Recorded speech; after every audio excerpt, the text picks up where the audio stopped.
no capítulo 9 de Isaías, no versículo 1 em diante.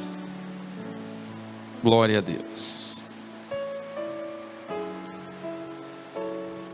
Jesus é o nosso libertador, é o nosso consolador.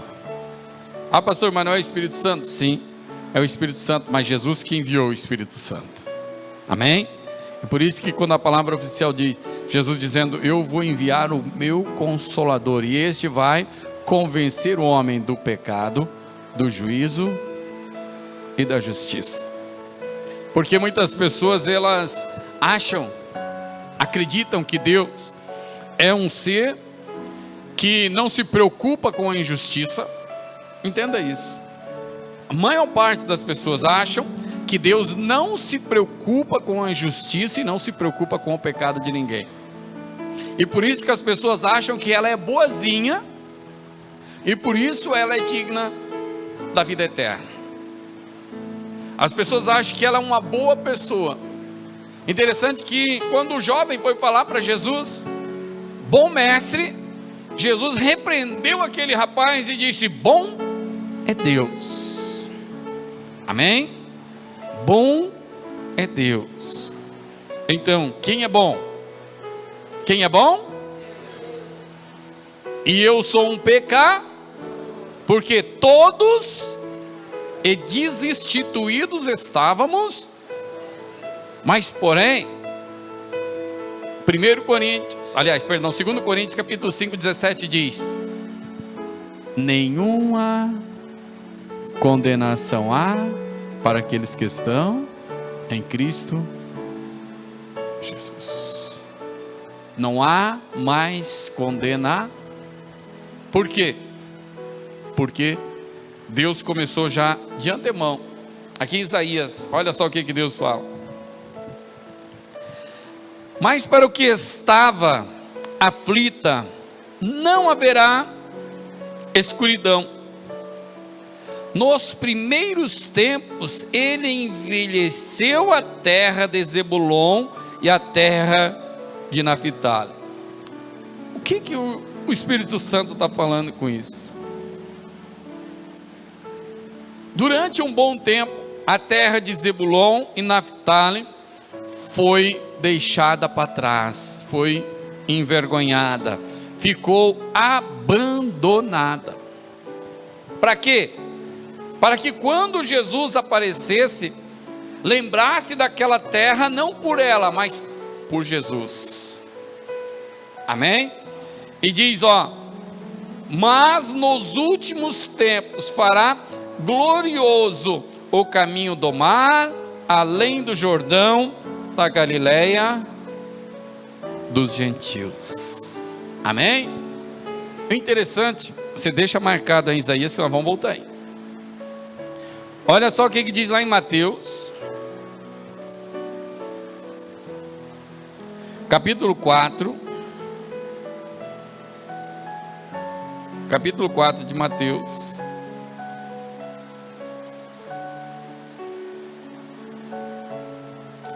No versículo 13 em diante.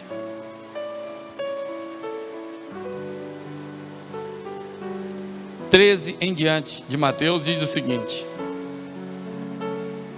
e deixando Nazaré, foi habitar em Cafarnaum, situado à beira do mar, nos confins de Zebulon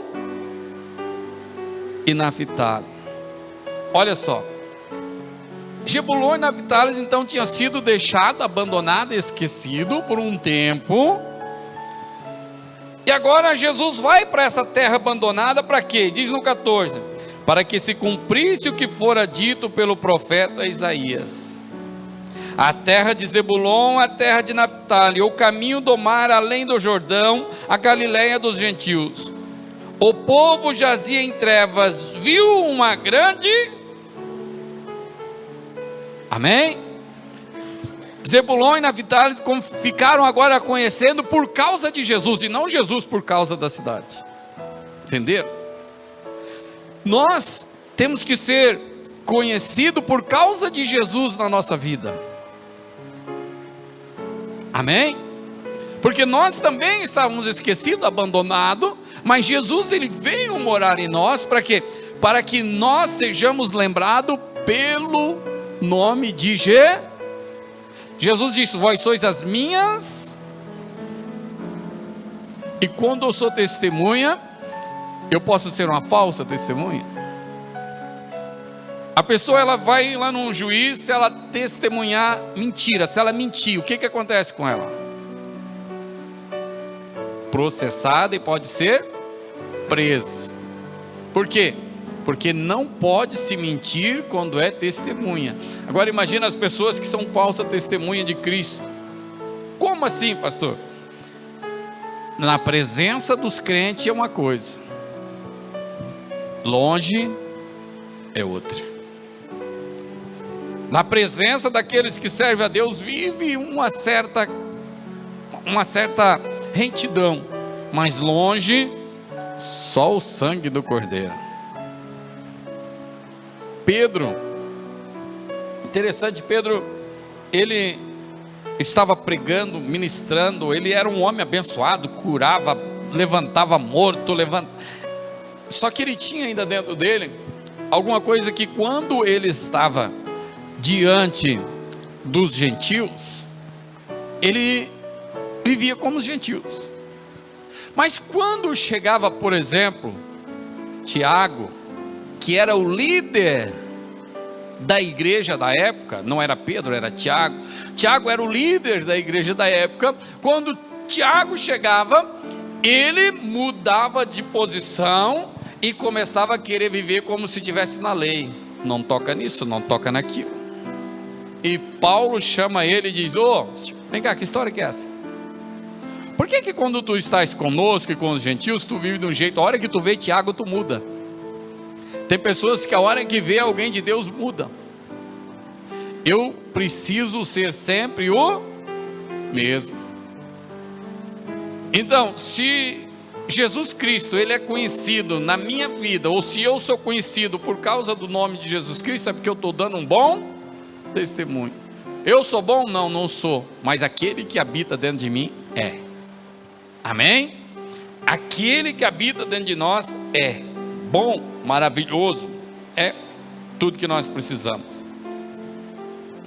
Então, o povo que jazia em trevas viu uma grande luz.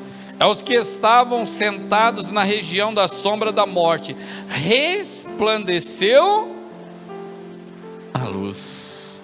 Agora voltamos lá para Isaías, que lá na verdade nós vamos fazer novamente essa mesma leitura, que muitas vezes a palavra de Deus, ela nos fala no Novo Testamento, né, do que, aonde está escrito, mas às vezes nós não sabemos aonde está escrito. É bom a gente saber. Então, aqui, voltando em Isaías, no versículo 2 diz, olha, a mesma coisa como está lá: o povo que andava em trevas viu uma grande luz, e os que habitam na terra de profunda escuridão resplandeceu o quê? Para quê? Para me tirar do pecado, para me tirar da falta de esperança, para me tirar do medo da morte, para me tirar das coisas deste mundo. Porque se eu sirvo a Cristo, eu não posso ter medo da morte. Claro que eu não vou dar mole para ela, né? Mas eu não posso ter medo da morte. Se eu tenho Jesus Cristo realmente em minha vida, se eu tiver que partir hoje, glória a Deus. Paulo disse: o meu viver é Cristo e o morrer é lucro. Mas quando eu posso dizer isso? Quando realmente a luz resplandeceu em minha vida e eu estou sendo um exemplo para o mundo por causa do nome de Jesus. Amém? E tu multiplicaste esse povo, e a alegria lhe aumentaste.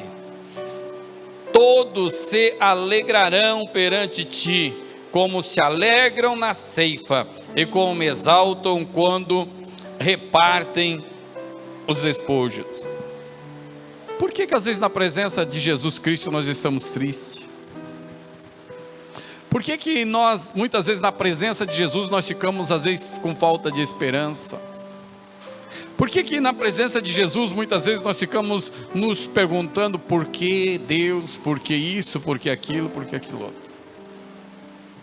Porque como eu estava conversando na sexta-feira, aliás, foi ontem à tarde, e hoje de manhã ainda estava conversando com os obreiros, muitas vezes nós não temos coragem para falar, mas muitas vezes nós culpamos Deus por nossos problemas, muitas vezes nós temos falta de fé, falta de esperança, não temos coragem para falar, mas em nosso pensamento passa: eu vou largar a mão, vou desistir, não quero mais, chega. Mas pastor, mas eu não quero pensar isso, eu sei, mas são as flechas do diabo. Quando eu estou, qualquer coisa que eu estiver oprimido, Satanás vai sentar do lado e vai começar a lançar flecha. Mesmo que a palavra de Deus diz que ao meu redor ele não pode chegar, ou diante de mim, aliás, ele não pode chegar, porque ao redor daqueles que servem e temem a Deus, a Bíblia diz que tem uma muralha de fogo, que o diabo não pode chegar, mas ele senta de longe e começa a lançar as flechas. Desiste, chega. Olha lá, ó, aquele nem vai na igreja e está assim, ó. Olha aquele outro jeito que está. Olha aquele outro não sei o que.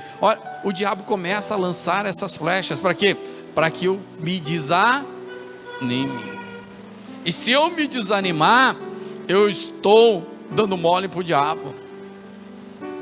O diabo veio para roubar, matar e destruir. Pensa num negócio que ele é bom de fazer.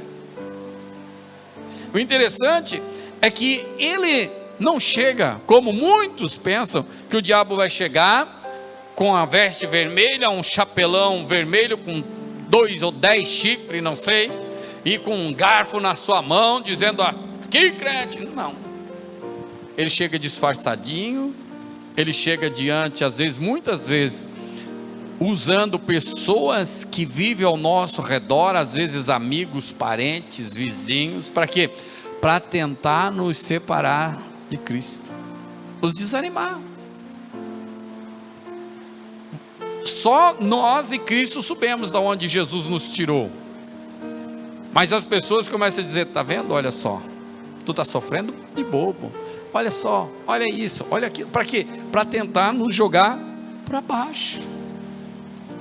Mas Jesus Cristo, a palavra de Deus está dizendo aqui, ó: tu multiplicaste esse povo, a alegria lhe aumentaste, todos se alegrarão perante ti, como se alegraram na ceifa, e como exaltam quando repartem os despojos.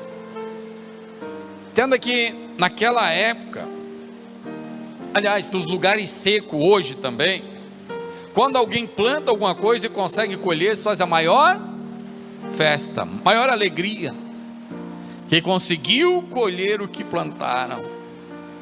Na nossa região, como é uma região de mais abundância, o povo é mais soberbo, o povo acha que não precisa de Deus, mas em regiões onde há uma necessidade realmente, as pessoas são diferentes. Oxalá que nós buscássemos a Deus de todo o nosso coração, de todo o nosso entendimento, antes que chegássemos na situação que chega pessoas, povos. Daqui a pouquinho eu vou mostrar um vídeo para vocês, muitos já viram, mas eu vou mostrar para quem não viu, que eu compartilhei na internet e muitos viram. Diz mais, no 4: porque tu quebrastes o jugo da carga. O que o Espírito Santo está falando? Em algumas versões está dizendo que ele quebrou a canga. Tem alguém que fala isso? Tem alguém que fala canga? Não, é o jugo. Só que jugo e canga dá no mesmo, é a mesma coisa.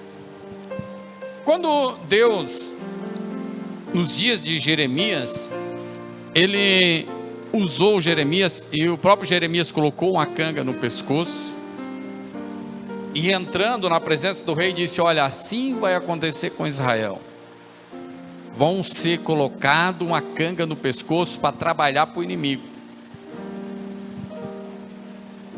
E Jesus é o que quebra esse jugo, essa canga. Para quê?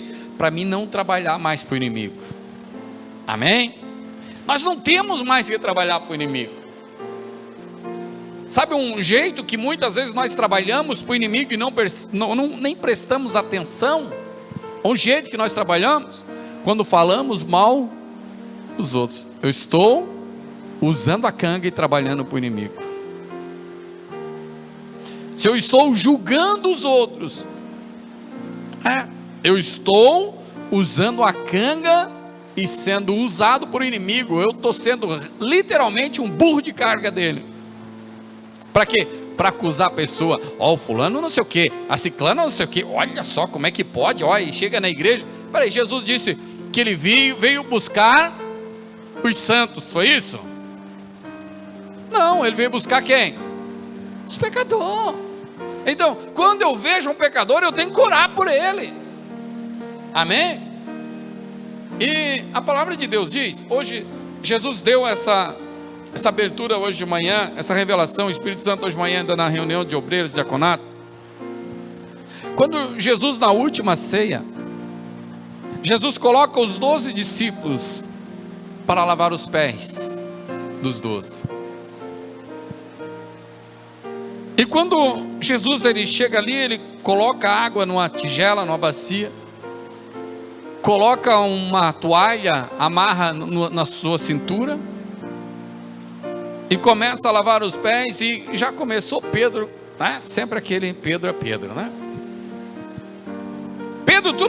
O Pedro já disse para Jesus: o Senhor não vai lavar meus pés de jeito nenhum, mas de jeito maneira. Jesus disse: Pedro, se eu não lavar os teus pés, tu não tem parte comigo. Pedro: opa, peraí, não lava só os meus pés não, mas então já me lava a cabeça, me dá um banho todo. Aí Jesus disse: não, vós já estão limpos pela palavra. Então quem já tomou banho não precisa mais se lavar todo, lava apenas os pés. E aí Jesus disse: mas tem um entre vós que não está limpo, que era o Judas. Mas Jesus não fez diferença, ele lavou inclusive o pé de Judas, lavou um por um. E Jesus então ele disse: olha, se eu sou Senhor, se vocês me chamam de Senhor e Mestre, bem fazes quando me chamam, por quê? Porque realmente eu sou Senhor e sou Mestre. Eu sendo Senhor e Mestre, estou lavando os pés de vocês, lava também cada um os pés um dos outros. E muitas vezes eu já tinha pensado nessa palavra, tinha refletido e não tinha entendido. Hoje o Espírito Santo deu uma revelação sobre isso. Inclusive tem igrejas que eles colocam, né? Tem a mania de colocar lá, lava os pés e tal. Mas é apenas Jesus, quando estava fazendo aquilo ali, era simbólico, nos mostrando alguma coisa que nós teríamos que fazer realmente. Adianta eu lavar o pé da irmã? A senhora não lavou em casa, irmã? Lavou. Adianta eu lavar o teu pé?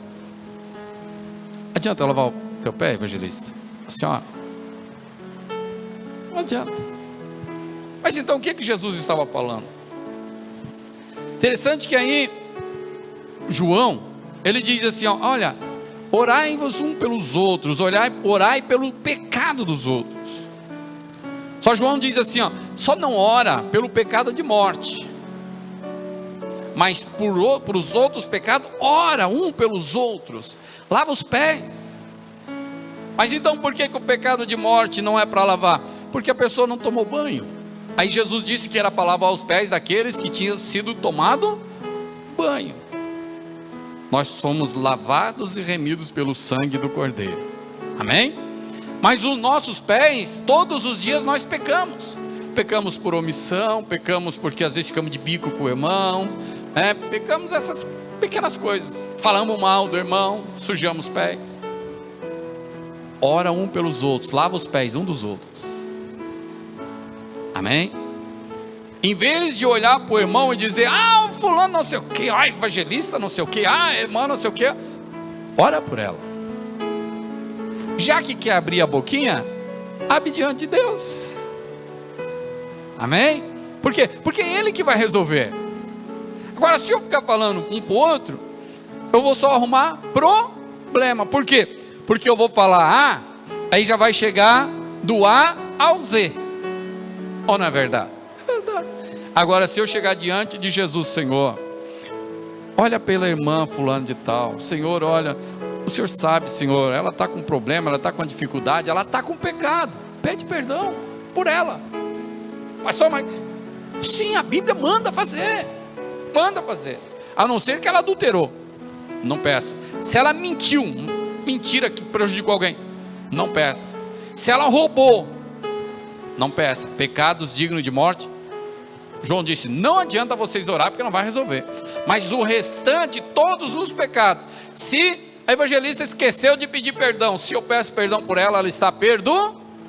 Se eu esqueci de pedir perdão por alguma coisa que eu fiz por alguém, às vezes eu fiz e nem percebi. Às vezes eu fiz, o outro percebeu que eu fiz e eu não percebi. Se ela, em vez de falar, o pastor fez isso, se ela, Senhor, perdoa o pastor porque ele fez tal coisa. Muitas vezes, a nossa vida, nós sofremos, por quê? Porque eu não sou reconhecido por causa de Cristo, e eu tenho que ser conhecido. Jesus, ele lavou os pés e mandou, cada um lava os pés um dos outros, e era o quê? Pedindo perdão dos nossos pecados, amém? Um pelos outros. Ele diz mais aqui, no 4, porque tu quebrastes o jugo da sua carga e o bordel do seu ombro, e o cetro do seu opressor, como no dia de Midian. Ou seja, Jesus, ele veio acabar com o pecado, amém? Literalmente ele nos deu poder para acabar com o inimigo. E por que muitas vezes eu não estou acabando? Porque eu não uso de fé, eu não uso de autoridade, eu não uso.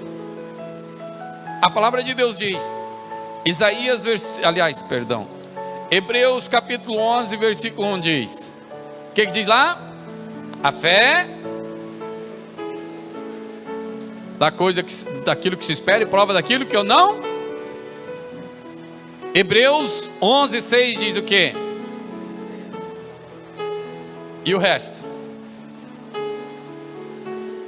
Qual é o resto, evangelista?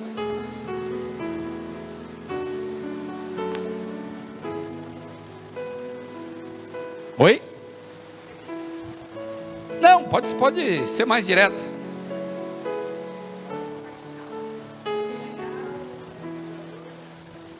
Porque ele é galardoador daqueles que o buscam. Ou seja, eu tenho que ter fé. Sem fé é impossível agradar a Deus, porque Deus é que me dá o galardão. E qual é o meu maior galardão?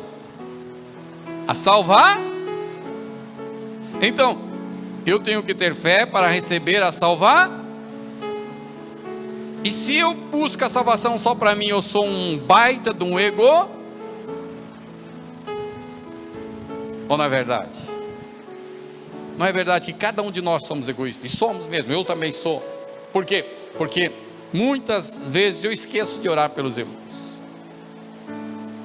E nós deveríamos sempre, todas as orações, se eu não lembrar o nome de cada um, mas Senhor, abençoa os irmãos da igreja. Se eu lembrar, Senhor, abençoa a evangelista, abençoa a irmã, agora esqueci o nome. Está vendo como eu já esqueci o nome? Mas se eu esqueço o nome, eu digo, Senhor, cada membro da igreja, o Senhor conhece cada um. Então, olha por cada um, perdoa cada um, liberta cada um. Porque se Cristo vos libertar, verdadeiramente vós sereis livres. Amém? E o hino diz, eu sou livre. O hino não diz que nós somos livres? Somos livres. No 5, porque todo calçado daqueles que andavam no túmulo e toda a capa revolvida em sangue serão queimados, servido de pasto, ou alguma versão diz de combustível ao fogo. Jesus está querendo dizer o que? Ele nos libertou.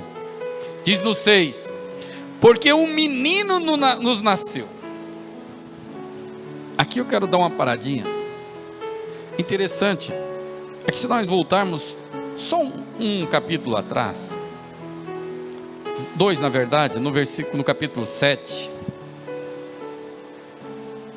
no versículo 10, não, no versículo 11, diz assim, ó: pede para ti, Senhor teu Deus, um sinal. Opa, não é aqui não, perdoa-me. 14, porque o Senhor mesmo dará um sinal, e a virgem, interessante, é que os judeus, eu tenho amigo judeu, os judeus eles não acreditam em Jesus em parte por causa dessa passagem, porque na verdade na hora de traduzir foi traduzido errado.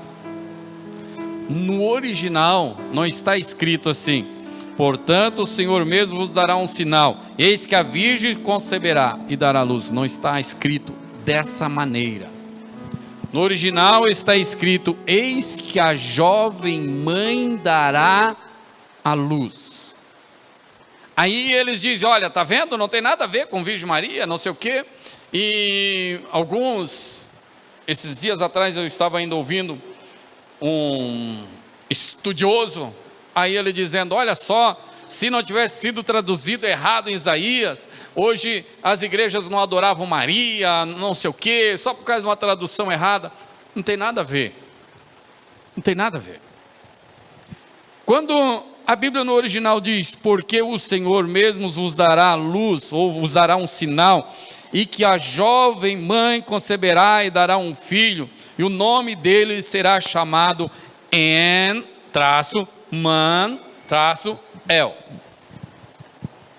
Assim está no original. E qual é a diferença? Por que então que foi traduzido errado? Não é que foi traduzido errado de propósito. É que no original está escrito assim: porém, quando Maria concebeu, Maria disse: peraí, eu não tive relação com homem nenhum. Se ela não teve relação com homem nenhum, então ela era o quê? Virgem. Aí pegaram o ocorrido de Maria e colocaram aqui em Isaías. E o diabo usa isso para as pessoas não acreditarem em Jesus. E glória a Deus que eles não acreditaram, senão nós estávamos perdidos. Mas, na verdade, assim, não foi um erro de tradução, porque a jovem mãe, ou a virgem, daria o mesmo. Imagina uma época que as mulheres, meninas, casavam com 16, 15, 16 anos. E aí a Bíblia vem dizer ainda a jovem mãe, estava querendo dizer o quê? Em uma época em que, se uma mulher tivesse uma relação fora do casamento, ela era morta a pedrada. Então a Bíblia estava querendo dizer o quê? O diabo usa pequenas coisas para levar as pessoas a não acreditarem. Então, no original, se nós formos pegar, ler, no original ele vai estar escrito: portanto o Senhor mesmo vos dará um sinal, eis que a jovem mãe conceberá e dará à luz a um filho, e o nome dele será En-Man-El, que significa o quê?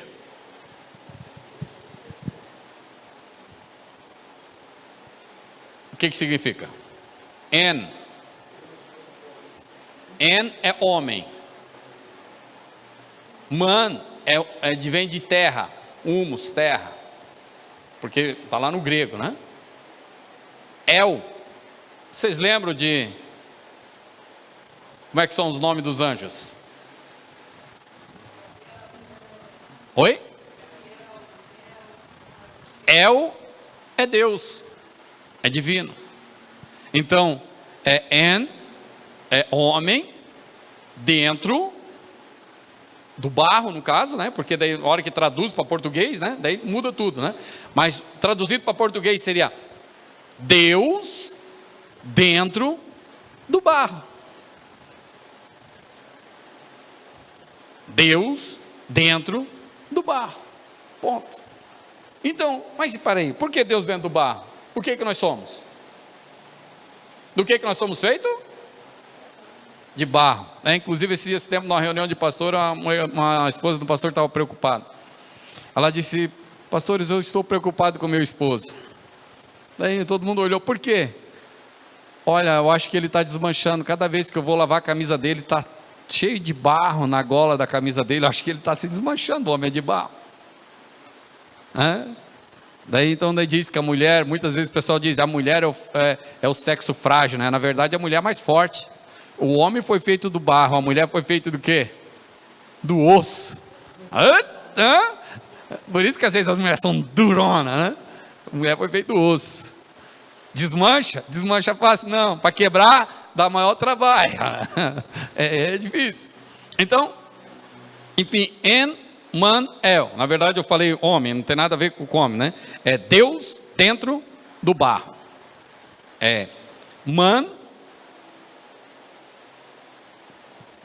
Deixa eu pegar aqui. El, né? Onde é que está aqui? Cadê? Jesus amado. Daí o tracinho, El.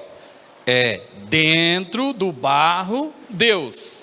Se for pegar no original. Mas a hora que traduz para português sempre é o contrário, é Deus dentro do barro. Ponto. A jovem mãe, ou a virgem, está no mesmo, não muda nada. Para quê? Para que veio esse sinal? Voltando para lá, para o 9, para nós, já vamos estar encerrando. Diz assim, no 6, né? Porque um menino nos nasceu, um filho nos deu, e o governo está sobre os seus ombros, e o seu nome será maravilhoso, conselheiro, Deus forte, Pai eterno, príncipe da paz. Amém? Olha o nome de Jesus. O que está sobre ele? O governo. O governo de quê? Daí, igreja. Ele é que nos governa. Jesus é que tem que ser o cabeça da igreja. Infelizmente, em muitos lugares é pastor que é cabeça, é bispo que é cabeça, é não sei o que, tudo é cabeça, menos Jesus. O cabeça da igreja é Jesus. Para quê? Para que Ele nos governe. E quando nós somos governados por Ele, nós fizemos aquilo que Ele nos mandou fazer. Jesus, Ele mesmo disse, olha, o meu Pai faz tudo o que eu peço. Por quê? Porque Ele é meu Pai, ponto. É isso? Não. Se fosse por causa disso, até Jesus teria sido fracassado. Porque se eu disser, não, Deus vai fazer, Ele tem que fazer porque Ele é meu Pai, não tem que fazer. Ele vai fazer porque Ele me ama. E porque eu tenho que amar Ele. Jesus disse, o Pai faz tudo o que eu peço, porque eu faço tudo o que Ele manda, ou depende da versão, do que lhe agrada. Amém?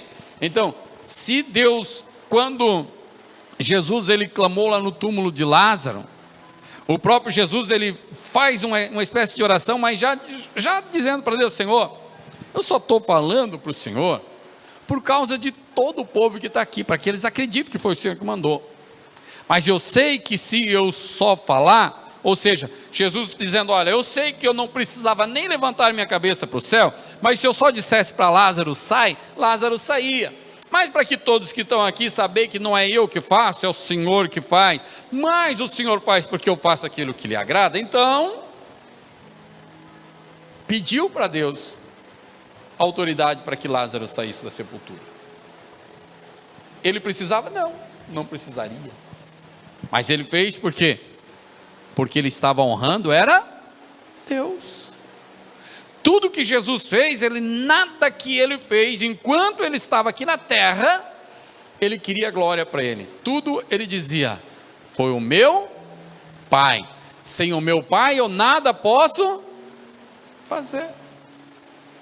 Agora imagina, Jesus, sendo Deus, não deixou ser chamado de bom, não deixou ser exaltado em momento nenhum, não deixou. E por que nós às vezes queremos ser exaltados? É bom que nós sejamos humilhados, porque enquanto nós somos humilhados, automaticamente nós vamos nos colocar na presença de Deus, embora que porque a pessoa me humilha eu não vou. Tem pessoas que às vezes confundem as coisas, né? Diz, olha, os humilhados serão exaltados. Uma conversa fiada, não está escrito assim. Mas sempre a pessoa quer desvincular a palavra de Deus da sua responsabilidade. É mais fácil eu responsabilizar os outros. Para mim ser exaltado, a irmã tem que me humilhar, o fulano, não. Para mim ser exaltado, eu tenho que me humilhar. A Bíblia diz que aquele que se humilha será exaltado. Porém, quando os outros me humilham, é um momento de eu me humilhar diante do Pai, pedir a misericórdia dele, não importa, às vezes reclamar, às vezes nós reclamamos mesmo, batemos na porta de Jesus, Senhor, misericórdia, olha só. Ninguém faz isso? Não, é só o senhor, pastor. Engana que eu gosto. Todos nós reclamamos. Não deveríamos, mas reclamamos. Mas a misericórdia de Jesus passa por cima de tudo isso. Amém? Porque olha o nome dele. O nome dele, então, o que é? Maravilhoso. Conselheiro. Olha só, conselheiro. A hora que eu preciso de uma ajuda, eu vou aonde? Aos pés de Jesus. Senhor, o que eu faço? Olha, eu estou com esse problema, isso, aquilo. Algumas vezes eu já tenho ensinado, né? Pega, bota uma cadeira assim, bem arrumadinho, né? Não vai botar uma cadeira cheia de coisa em cima, né? Bota outra cadeirinha do lado, senta, diz, Jesus, eu estou com um sério problema, eu preciso ter uma conversa, um tete a tete com o Senhor, pede ouvido, senta aqui do meu ladinho, e me ouve. Eu duvido que essa cadeira ficará vazia. Ele vai sentar do teu lado, ele vai ouvir a sua reclamação, ou ouvir o seu pedido de conselho, e se você esperar o tempo certo, ele vai te responder. Claro, não adianta eu pedir conselho para Deus, ou pedir conselho para Jesus, e já vou fazendo do meu jeito, e dizendo que foi Deus que aprovou, quando Ele não aprovou coisa nenhuma. Senhor, senta aqui, olha, eu fiz isso de errado, eu fiz aquilo de errado, eu fiz outra coisa de errado, olha só, agora desandou tudo, está tudo, eu não sei o que fazer, Pai. Eu já estou cansado de reclamar, eu estou cansado de chorar, eu estou cansado de ficar com o meu coração arrebentado, triste, moído, e eu sei que a culpa é minha, da situação que eu estou, mas a tua misericórdia dura para sempre. Conversa com Ele, faz muitas vezes mais efeito do que uma oração de 5, de 10 horas, sabe por quê? Porque na conversa, quando você senta para conversar com um amigo que te respeita, um amigo que te ouve, você abre o coração. E quando você começa a abrir o coração, começa a assumir a sua culpa, automaticamente o Espírito Santo vai abrindo o seu coração e vai tirando mais coisas que precisa de ser colocado na luz do Espírito Santo. Amém? Quem nunca fez, experimente fazer. Aí, às vezes a pessoa diz, olha lá o doido, ó, falando com a cadeira. Então tá bom. Então tá. Moisés chega diante de uma rocha. E a Bíblia diz que Deus disse para ele: Moisés, fala com a rocha. A primeira vez, Deus disse para ele: Moisés, fere a rocha com o cajado que tu tens na tua mão, que ela vai dar água. Imagina um homem diante de 3 milhões de pessoas, passando a mão no cajado e batendo em cima de uma rocha pedindo água. Se fosse hoje, levava para o Samaria correndinho. Ou não é verdade? Não, pastor, para o Samaria não, já levava para Florianópolis, lá para a casa dos loucos mesmo. Ou não é verdade? É ou não é verdade? Mas, no entanto, ele toca naquela rocha, e a rocha dá água para os 3 milhões de pessoas, para todos os animais que estavam com ele, e corre até hoje. E depois ele chega diante de uma outra rocha. E aí Deus diz: não fere não, Moisés, não fere a rocha. Agora tu chega e fala com ela, diz: ô rocha, dá água para esse povo. Moisés, incomodado com todo o povo, imagina, só o sangue do cordeiro, 3 milhões de pessoas, não espera, e chega e novamente toca o cajado na rocha, e a rocha dá água sim, só que Deus fica irado com ele, e por isso ele não entrou na terra prometida, por causa disso.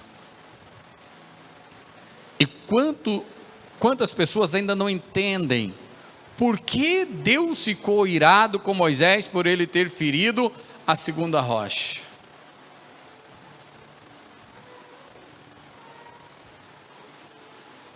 O problema é que tem muitas pessoas que hoje estão ferindo a rocha. A rocha tinha que ser ferida só uma vez. Aquela rocha representava Cristo. E quando eu firo a segunda vez a rocha, está em Hebreus 4 e em Hebreus 10, quando eu peco voluntariamente, eu estou ferindo Jesus. O escritor de Hebreus vai mais fundo, ele diz: novamente crucificastes Cristo. É duro, não é duro? Saber que eu já crucifiquei Cristo novamente, você já crucificou. Quantos já crucificaram? Aliás, eu acho que ninguém passou sem crucificar Cristo novamente. Mas glória a Deus que foi só um e voltou, porque senão já era. Porque o nome dele é Conselheiro. E diz mais: Deus forte. O que é ser Deus forte? Perguntava para os diaconatos hoje de manhã: o que é amar a Deus de todo o coração, de toda a alma, de todo o entendimento? Agora eu pergunto para vocês: o que é Deus forte? Deus já é Deus.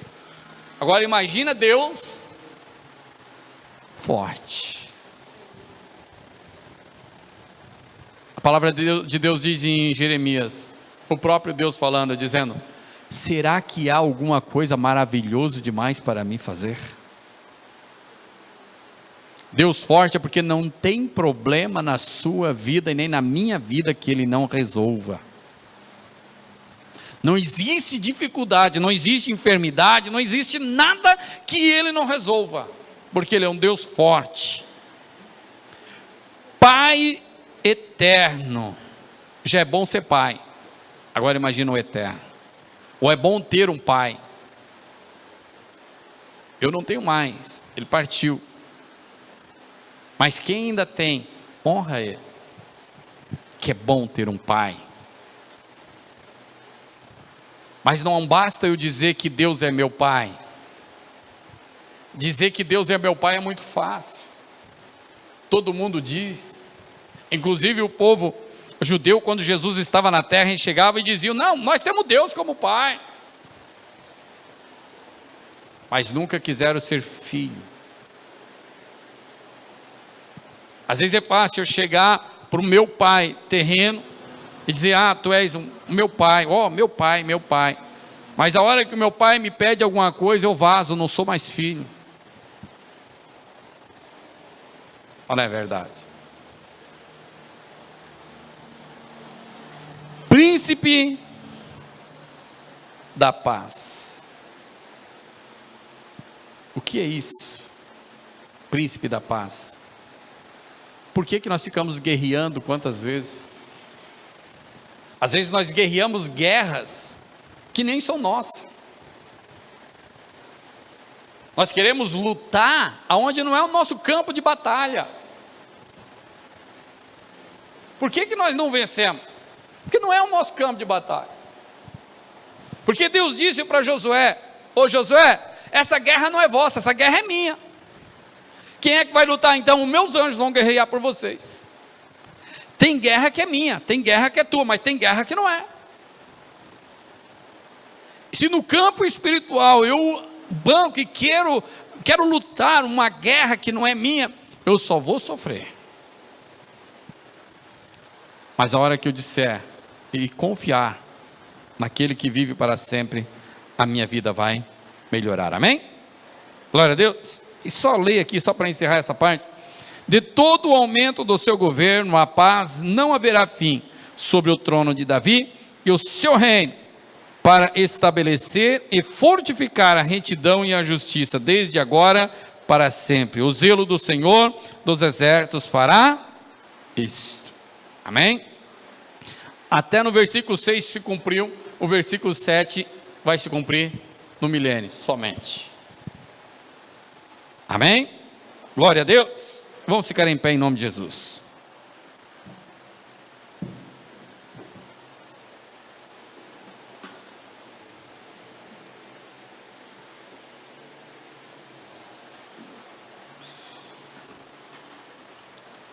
Coloque a mão sobre o seu coração.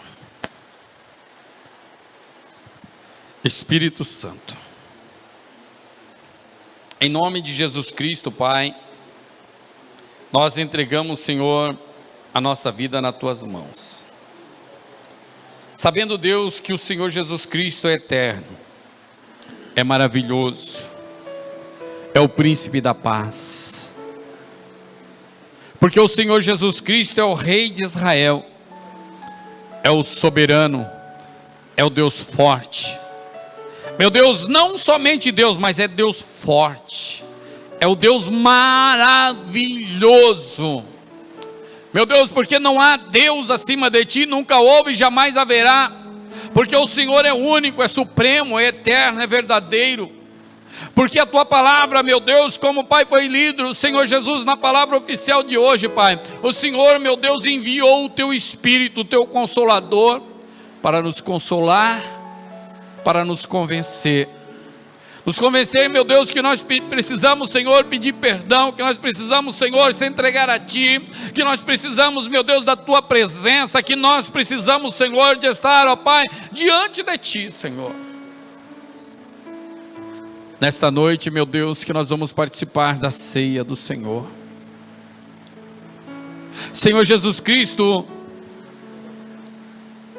nesta noite, Senhor Deus, nos remete, ó Pai, há 2000 anos atrás, Senhor,